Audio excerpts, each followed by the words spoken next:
আজকে আমরা দেখবো একটি পাসপোর্ট সাইজ ছবিতে কিভাবে কোট এবং টাই লাগানো। তো এটি খুব সিম্পল একটি কাজ, যারা জানেন তাদের জন্য সিম্পল, আর যারা না জানেন তাদের জন্য তো অনেক বড় একটি কাজ। তবে আজকের ভিডিওটি স্পেশালি যারা স্টুডিওতে কাজ করেন তাদের জন্য অনেক হেল্পফুল হবে। তো আপনারা অবশ্যই সম্পূর্ণ ভিডিওটি দেখবেন। আর যারা আমাদের চ্যানেলে এখনো সাবস্ক্রাইব করেননি, দয়া করে চ্যানেলটি সাবস্ক্রাইব করবেন। আর যারা অলরেডি সাবস্ক্রাইব করেছেন তাদেরকে থ্যাংক ইউ। আশা করছি ভিডিওটি ভালো লাগলে অবশ্যই ভিডিওটিতে লাইক ও কমেন্টস করবেন। তো চলুন দেখে নিই।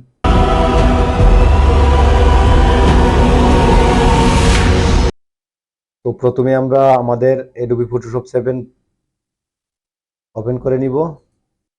তারপর আমরা অ্যাডোবি ফটোশপের ফাইলে ক্লিক করব, ওপেনে ক্লিক করব। ওপেনে ক্লিক করার পর আমাদের কাঙ্ক্ষিত ট্রাই এবং যেই পাসপোর্ট ছবিটি আমরা কাজ করব এই ছবি দুইটা ওপেন করে নিব। তো আমি কিবোর্ডের কন্ট্রোল প্রেস করে ট্রাই এবং আমার যে পাসপোর্ট ছবি যেটি করব এটি আমি একসাথে ওপেন করে নিচ্ছি। এই যে দুইটি আমি ওপেন করে নিলাম। এখন আমি মুভ টুল দ্বারা, এটি হচ্ছে মুভ টুল দ্বারা আমার কোড ট্রাইটাকে আমার পাসপোর্ট ছবিটার উপর মাউস দিয়ে ড্র্যাগ করে এই যে আমি ছেড়ে দিলাম। তো এটা এসে গেছে। তো এই ছবিটা একটু বড় করে নিলাম। এখন আমি এই লেয়ারটা, এই যে এইদিকে লেয়ার আছে দুইটি লেয়ার, একটা আমার ছবি আর একটা হচ্ছে এটা, আমি এইটাকে লেয়ার 1 সিলেক্ট করে ফ্রি ট্রান্সফর্মে ক্লিক করব, অথবা কিবোর্ডের কন্ট্রোল টি প্রেস করব। এরকম হয়েছে। তো এখন আমি শিফট অলটা একসাথে চাপে কর্নারে ধরে বড় করব। এই যে আমি বড় করতেছি আমার ছবিটার অনুযায়ী, সাইজ অনুযায়ী আমি বড় করব। তো দেখতেই পাচ্ছেন কিভাবে মিলে গেছে। তো ঠিক আছে, এখন আমি পাসপোর্ট ছবির সাইজটা দিয়ে নেব। তো এই জন্য আমরা ক্রপ টুলে ক্লিক করব। ক্রপ টুলে ক্লিক করে পাসপোর্ট সাইজের মাপ দিয়ে নিচ্ছি। রেজুলেশন 300 থাকবো, 1.5 1.9। এন্টার প্রেস করলে হবে। এখন এই যে আমার পাসপোর্ট সাইজ ছবিটি আশা করতেছি হয়ে গেছে। তো এই হলো।